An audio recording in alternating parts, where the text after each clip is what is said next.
So let me start with the with Anis because you have been working on the space of climate smart agriculture and all. So if you can highlight, like we always talk about this South and all of these discussions that are going on. And we have been hearing from different discussions over the last few days over here as well. There are opportunities, but what do you think about the role that distributed solar can actually play, just not in the residential, but most probably in the agriculture and irrigation and all of these areas? Yeah, over to you. Thank you very much, and good morning all. My name is Adisu Nagash. I am working for Ministry of Agriculture at Ethiopia. I am a lead for environment and climate change coordination. Energy, especially renewable energy-based agricultural product system is very vital for smallholder farmers, for commercial farmers everywhere in different agroecology of my country, as well as for all countries in Africa and other continents. Just to expand or to scale up these solar energies, we need climate finance, we need partnership, we need leveraging supportive policies like that. For agricultural sectors, this solar energy just supports small-scale irrigation to convey waters and distribute to these waters in agricultural land we use for irrigation. The other is most of perishable agricultural products like vegetables, fruits, milk. We are just facilitating using solar energy for cooling facilities, just to transport milk from our lowland areas. Some of my country are a lowland area. There is peoples engaging on livestock productions. That means pastoral group of peoples. They produce a lot of milk, but they didn't get a good price for their milk. So just we are also putting into practice solar energy system of cooling facilities in order to get what? Good price of their milk and the vegetables as well. So solar energy is everything, especially for rural area, just to engaging on small scale food processing, packaging, drying, and also just selling of this small scale food processing. So solar energy for agricultural sector is just beyond essential. Thank you very much. And I will come back to the follow-up question in the afterwards. Ms. Kaya, you have been working, like you have seen both the sides where these negotiations happen and inter-country you have been. But in Australia, there has been a lot of good experience on the, and like I would say, experiments have been happened over for the dairy expansion, not just in the agriculture sector, but which is much more organized than in many developing countries. I would particularly request you to share the experience, what as a developed economies, what we can actually learn, or what are the takeaways, maybe to start off with, to unlock this financing and other issues that are always there. Yeah, sure. Thank you. Can you hear me at the back? Yeah, you can hear me. Okay, great. Thank you. And thank you for both the invitation. It's great to see ISA and WRI can pull a crowd. And thanks to everyone who's here today. This is a topic I've actually been talking about a lot at this COP because I'm quite passionate about it. It's always good when you're part of something that is becoming a success. And I think renewables in Australia is growing exponentially. Renewables as a part of Australia's energy grid has grown more than 3,000% since 2016. So in the last 10 years, rooftop solar alone in Australia accounts for 10% of electricity generation in Australia. If you add large-scale solar to that, that adds up to 17% of the grid. This is growing, like records are tumbling like every day, every week in Australia at the moment.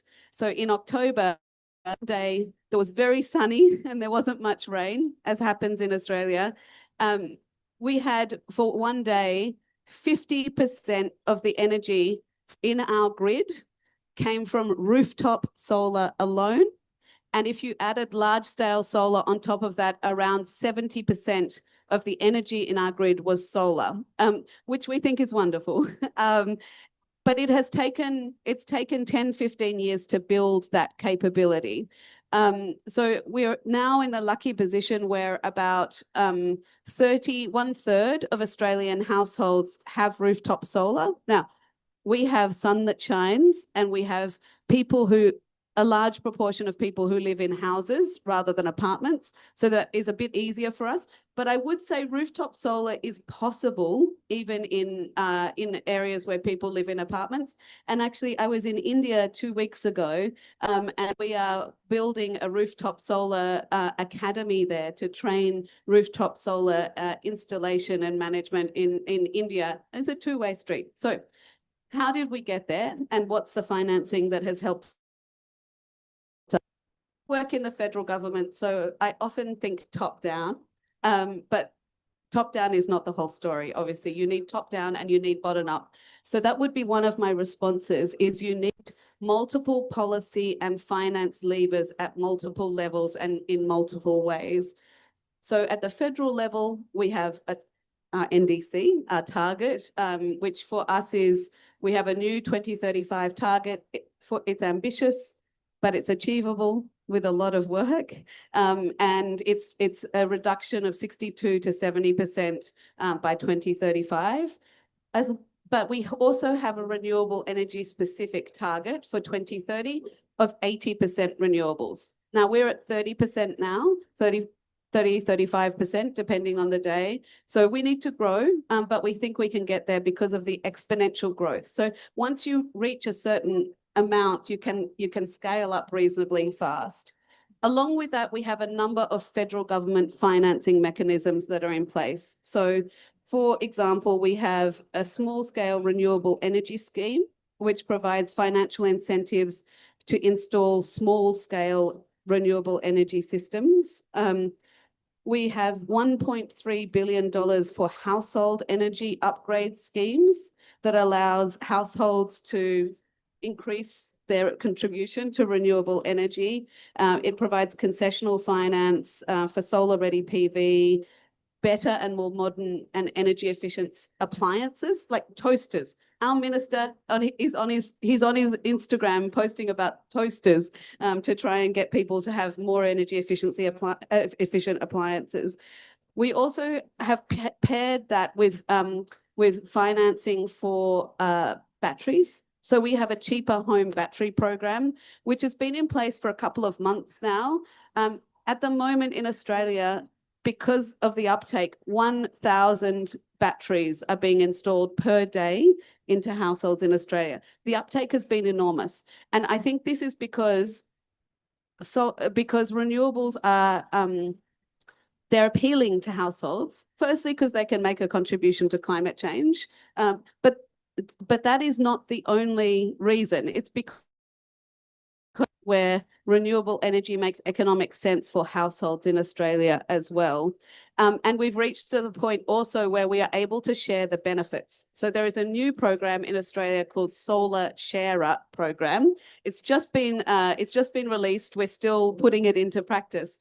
But in 3 of our major states and territories in Australia, those households who have not been able to afford or not able to, because of infrastructure or other challenges, to put rooftop solar, to install a battery, to make the house more energy efficient, they have the opportunity to have 3 hours of free solar energy per day during peak times come into their house. So that shares the benefits and it also helps us manage our grid during peak solar times. So there's a small taste, but happy to go into more. But I want to give an opportunity to the other panelists as well.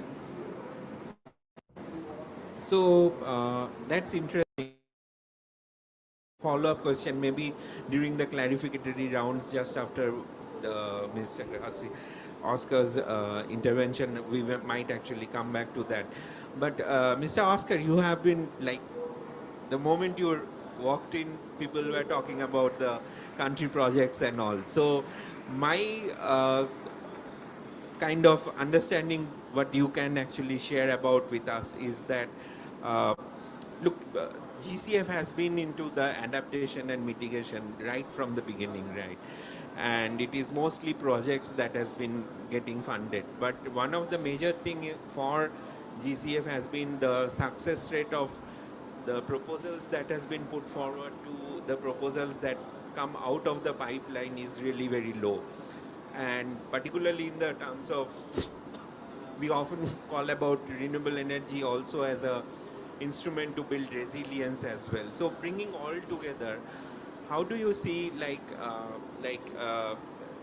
this can be actually built better in context of financing so that there are more success rate? Because I would particularly focus on renewable energy because one of the reason it has got traction because it has very clear investable and investment related markers are very well established. So if you can start off with that. Thank you very much. Good morning, everyone. Thank you for the invitation. I'm really delighted to be here. I think this is the coolest pavilion in the Blue Zone. And I say it literally because we're close to here. It's not just that the way in which we are using energy, but also the topic that we are dealing with, and also because it's full of young people, which I think is really very important. Climate change poses one of the biggest threats to your generation. But at the same time, it gives a great opportunity. And distributed renewable energy is the opportunity side of the crisis. Because that's exactly where we can change the development pattern that we have been rallying on so far, relying on fossil fuels energy, to start really thinking of a brighter future that is using renewables.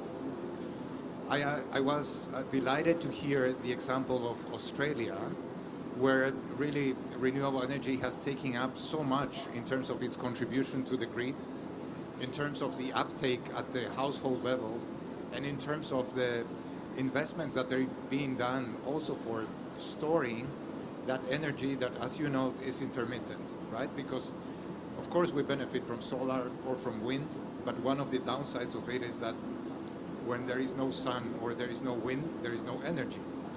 Therefore, you need to store that energy in batteries, right, in order to continue contributing to their grid. And it was heartening to hear the Australian case because it demonstrates that that can happen elsewhere. But it is not happening. The problem that distributed renewable energy is not really widely spread in the rest of the world is because we have many barriers to the investment of the private sector in renewable energy. And one of those barriers is the cost of capital. The cost of capital for developing countries is usually 3 times the cost of capital in developed countries. That is a huge barrier that makes this investment less attractive for local and international private sector. And that is where concessional finance comes handy.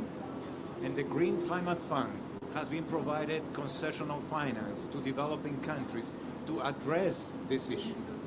And we are very thankful to the government of Australia, who is an important contributor to the Green Climate Fund, so that we can provide this investment in concessional terms to developing countries to show the opportunities that the climate change poses to the new generation.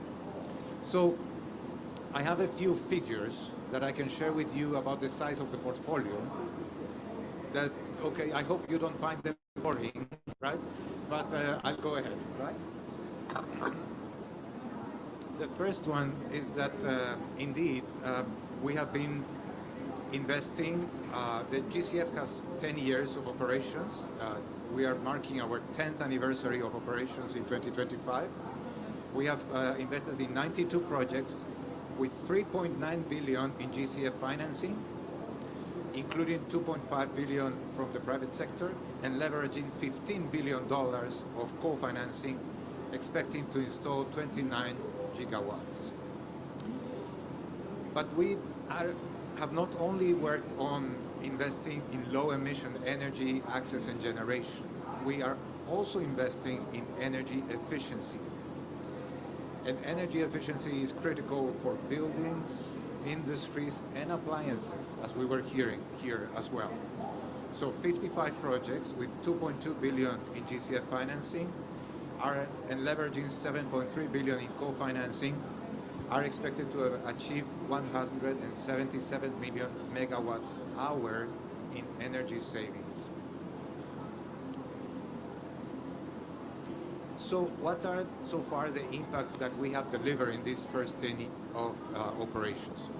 41 million tons of CO2 emission equivalent reduced, 7.3 gigawatts of clean energy capacity installed, and 9.7 megawatt hours of energy savings. These are big numbers, right? In terms of 41 million tons of CO2 emission reduced is almost the equivalent of taking off the road 10 million cars per year that are running on fossil fuels. And so, but as you mentioned in your question, the process to getting access to GCF funding has been cumbersome, and we are working very hard to address that issue. We have heard many of our partners and clients complaining about that. And under the leadership of our new executive director, who's a woman, and you know women are better managers than men, right? And so we are really improving also our own processes to facilitate a new accreditation process, which is simplified. And we are trying to bring that to 9 months from starting the accreditation process to the end. And we have a partnership model in which we work with direct accredited entities, which are institutions of the countries and the regions that can get access to GCF financing without the intermediation of international institutions like the UN agencies or the multilateral development banks. With this vast network of institutions, we hope to make that climate finance more accessible where it is needed. Let me stop there. Just for the clarificatory questions, I just open up the floor for maybe a couple of clarificatory questions if you have any. Else, I will have some couple of questions for the panelists. Yeah.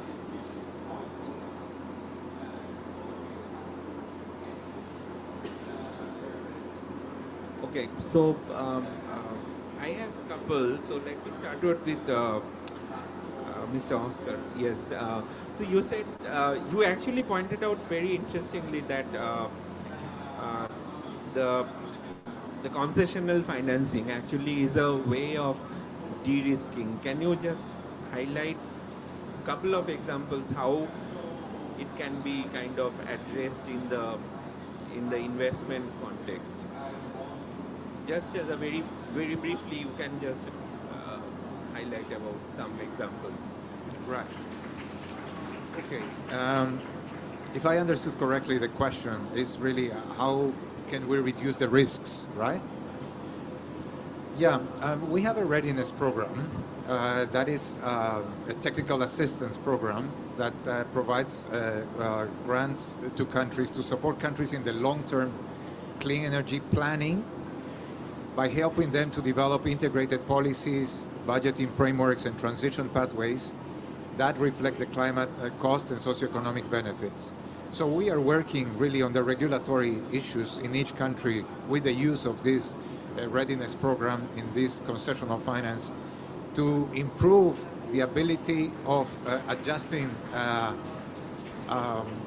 those regulatory frameworks for the local and international private sector to chip in. Because when the private sector comes in and they see the advantages of investing, a virtuous circle comes in, because then self-reinforcing mechanisms make it attractive for local private sector to participate in. So going back, how do we de-risk that?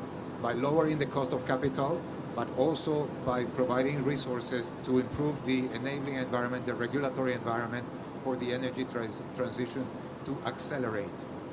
And I want to highlight the word acceleration. We don't have too much time to waste. We need to do this thing quickly, right? And therefore, the speed by which we transform the enabling environment in developing countries to enable for the energy transition is at utmost critical importance, right? And for that, really, we want all of you, particularly the young generation, to keep us accountable to see if we are moving at the speed that the crisis is requiring. Maybe just one follow-up question on the acceleration part, because you you actually pointed out very interesting point, right? Look, the speed at which the finance should flow, both from the private and the public sources, is actually one marker or one determinant to how do we actually progress about addressing the climate change. So, uh, based on your huge experience about monitoring and evaluation ecosystem, what do you think are the 2 or 3 very fundamental things that actually make this faster? Yes, GCF from the outset speaks of a paradigm shift, right? And that is in our bylaws. Sorry for that. And that's why we need to have a transformative approach. And so projects that are not transformative shouldn't be receiving concessional finance. And that transformation is something that is not an incremental improvement, it's something that is a faster improvement. And so we just published a report on our 10th anniversary of operations, where we have a project on renewable energy in Djibouti, where we have worked with FMO, the Dutch private sector-oriented development finance institution, to provide wind energy in Djibouti. And that's a good example of how we can really accelerate the uptake of distributed renewable energy at scale, at country level, with the right partners and with the participation of local investors as well. Let me come back to Mr. Addis, because you have heard both Ms. Gaia and Mr. Oscar talking about the speed as well as what are the initiatives. But if I may actually request you to focus on what exactly, as like all our developing country representative, as a representative from our side, what do you expect as a quantum of support, or that both, like what kind of support we would be expecting as far as your ideas are concerned, as well as the volume of support as well, like where. Okay, thank you very much. Just as a developing country, like my country, Ethiopia, we need, there is different challenge in the gaps. Our gap is especially for finance. Climate finance is one thing. The other thing is technology. We need technology. And we also need integration and partnership, collaboration with developed countries like Australia. So Australia, just like Australia or US or other countries, can accelerate this deployment of solar energy for rural community. So by just giving capacity building and awareness, especially just by giving material and by giving also awareness on how to install, how to maintain these things in order to sustain. And also the Australian government, we need from Australia just to get how to develop bankable project proposal to approach like GCF, Adaptation Fund, and the JEF. Just through developing the bankable project proposal, we get just more finances for technology and for implementation of climate actions. And we need also for countries like Australia, we need the development of grid modernization, as well as green or smart infrastructure development for irrigation, for our cooling facility like that. And we need also research, innovations on this area, So we expect support like this. Just there is challenges in scaling up of, just we have different projects in different agroecology of my country. GCF also support us on this regard. Now we are implementing solar energy based small scale irrigation for crop production and animal feed productions in lower value of our country by GCF support. Thanks for GCF and other fund sources. So, but we need to scale up these solar energies into other areas.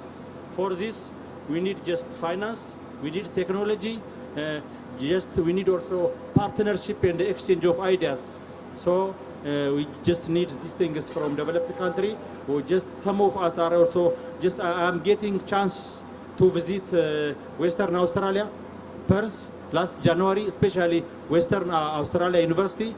I get some knowledges how to mobilize climate finance from Cortun University, and also I get some how to install and the maintenance of solar energies from Western Australia University.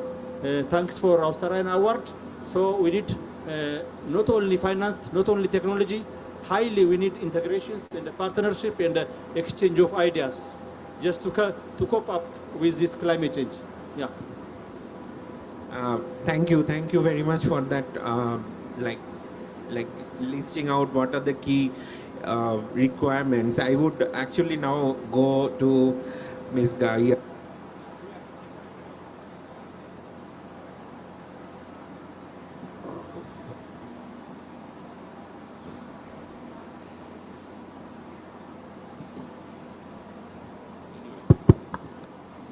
So, couple of questions. In your first intervention, very interestingly, you pointed out that it took almost like 15 years to reach where Australia is today.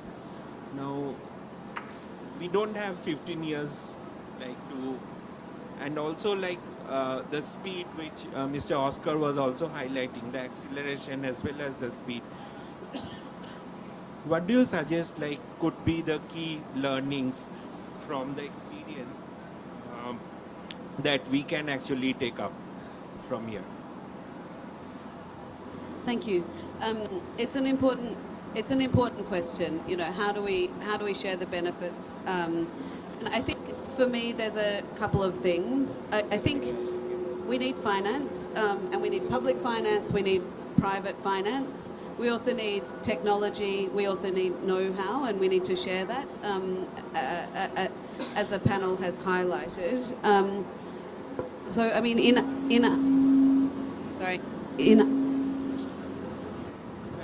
is this one work?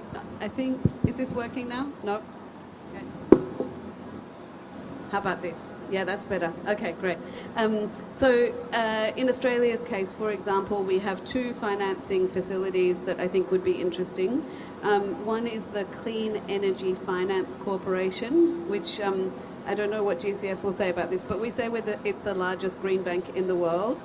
And that provides concessional and blended finance with the aim of crowding in private sector investment. We also have, and so far that's worked really well. So at the moment, the stats are that for every $1 of public capacity, public capital, sorry, $3 of private capital has come in. We also have the Australian Renewable Energy Agency, ARENA, which focuses on early in the innovation kind of chain. So that innovation science piece that you were talking about. So an example of that is a $1 billion fund towards, which we call Solar Sunshot, which is about building solar capability and solar manufacturing capability in Australia and building that innovation. But we can't just do it within Australia, right? We need to be thinking about our region and our partners. And I mean, an example that I highlighted earlier with India is the know-how through the Solar Rooftop Academy as an example where we're working together to develop training for rooftop solar installation and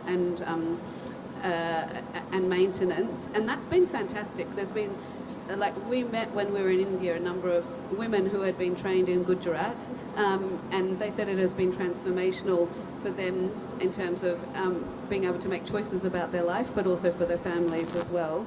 And then we also participate in and hold some large kind of financing programs. For example, $2 billion for Southeast Asia Investment Financing Facility. Now, what does that do? It provides loans, guarantees, equity, and insurance for projects that focus on clean energy and infrastructure, again, with the aim of crowding in investment, because public sector investment, that's good, it's a good start, but it's not going to get us all the way. And then we also have a $350 million Pacific Climate Infrastructure Partnership, which looks at how we can provide reliable, clean power. And that's important, right? Because with solar, as I think with wind and other renewables, it's the upfront infrastructure costs that are often the barrier to uptake. So if you can assist with that and provide the solar panels or other kind of solar infrastructure, then people can start accessing and participating in solar and other renewables at the point where it's actually economically beneficial, because they're using the renewable power that they are generating rather than paying for energy out of the grid. And then just one last one is we have a $50 million Asia-Pacific Partnership for Energy Transition, which works with Pacific countries to plan and implement their energy transitions and achieve NDCs. I think this point that you raise is also a really important one, which is around making sure that our grids are modern and agile enough to deal with the integration of intermittent renewables into the grid. So we need the infrastructure to be right, but we also need to have the people and the systems to manage that grid in real time and in an agile way. So I think sharing of know-how there is also something that's really important that we should all be focusing on. So we are very grateful to have Aditya joined us, who was stuck in the big march over there. Aditya actually leads the governance and partnerships, and he has been leading all of the efforts across the ISA member countries. So, Aditya, just to brief you what we have been discussing, we have discussed about the volume of finance that is required, the scale and speed of the thing that is we are expecting, and there are requirements also been highlighted as far as the technology, the capacity building, and the awareness and all of. So given all of these, I think I'm sure ISA has been doing a lot of these areas. I would actually like to point towards, like, how do you actually feel as the next stage of these things actually going? Because as I just give a background that Ms. Gaia actually pointed out that it took 15 years for Australia to reach where they are now, where means Australia is actually contributing in terms of generation. They are contributing almost 17% of the total energy requirement from RE, give and take on an average. So if we are to see like that has been to happen in all of these ISA countries, or at least most of the ISA countries, what kind of mechanisms that you are kind of foreseeing that has to be done? Maybe you can just highlight what are the immediate and maybe the midterm kind of things. I mean, look, for a country the size of Australia and otherwise bigger countries of the world,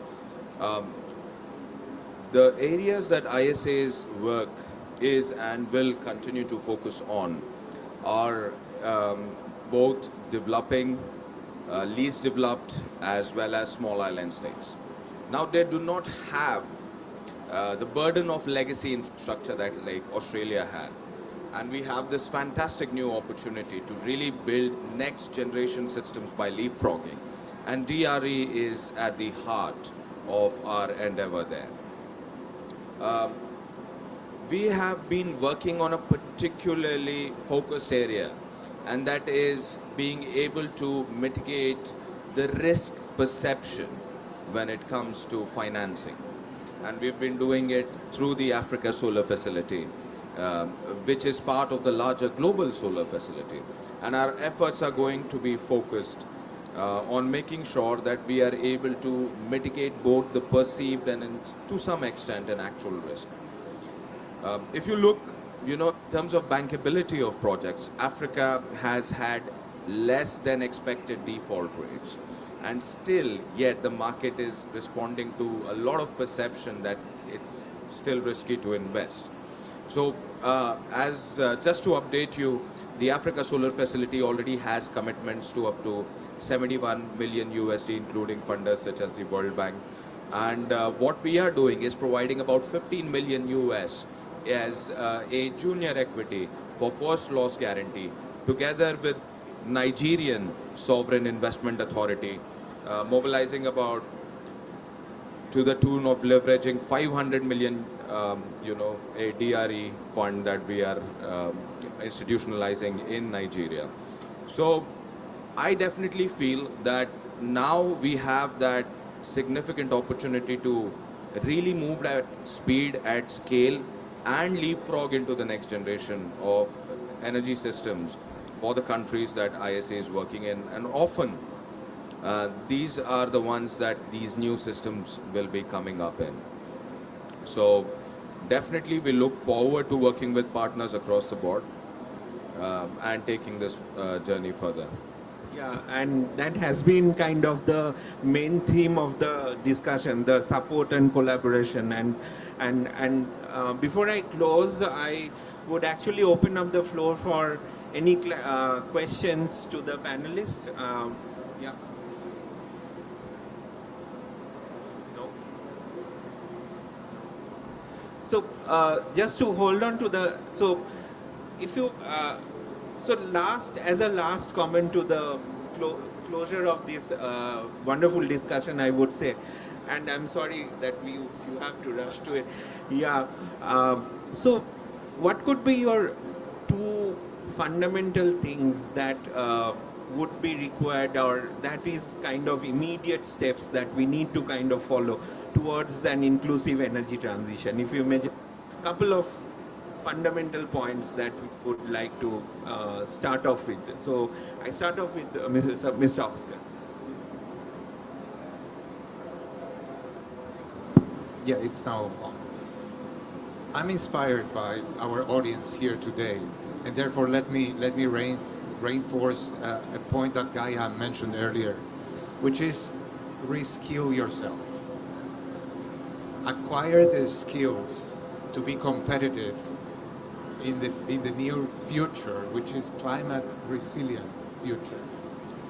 And if you are interested in the energy sector, there are plenty of jobs in the energy sector that require competent, committed youth really working at the forefront of this transition. We haven't touched much about the digitization necessary for distributed renewable energy. That will improve great deals of efficiency to the existing tired networks of distribution that we have right now. But without that, we cannot change those networks. We need to improve the way that they are being operating. And for that, the old generation will not do it. It's you who can do it, right? And so therefore, it's really a message of optimism that we rely on you, on your ability to integrate technology, your technical expertise with your passion to accelerate this transition.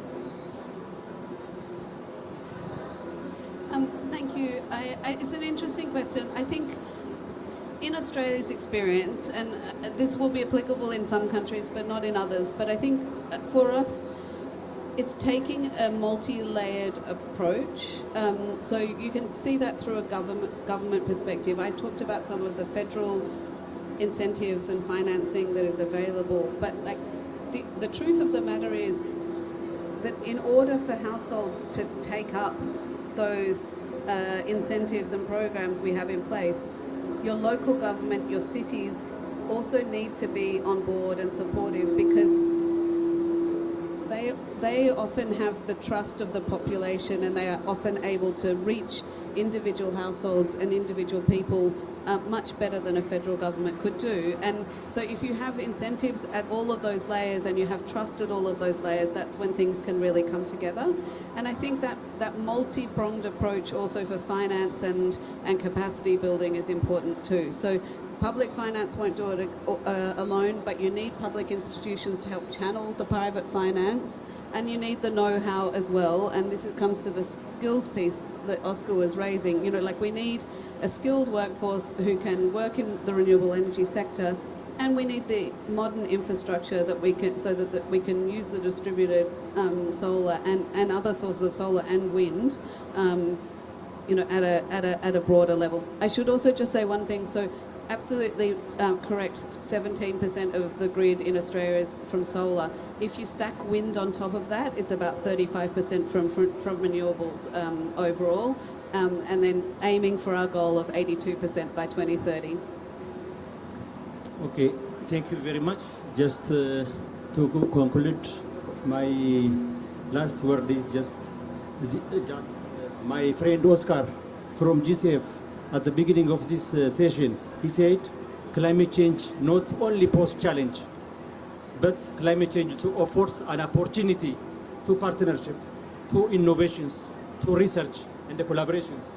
So just I call as Ethiopian experts, I call for developing country like Australia, your country, and also GCF. Just I look for our solar alliance, just collaboration, the partnership and the exchange of ideas, just to leverage climate finance from public, from private sectors, just to attracting private sector is very nice. So I call for continuous collaborations with GCF. GCF is our supporter, a big supporter for our country. And I call also Australian awards more chances just for our students, for our different sectors to get just know-hows about how to cope up with these renewable energy sources, especially solar energy, hydrogen energy, like that. Just to begin this communication with this Western Australia University. So just we continue that. And my last word is just collaboration, partnership, exchange of ideas, very nice. Just to cope up with this climate change. Thank you. You know, we are meeting here in Brazil 3 decades later from where it all began, in 92 in Rio. We now exactly know what needs to be done, how much needs to be done, how much it's going to cost us. I completely agree with all the points that have been made.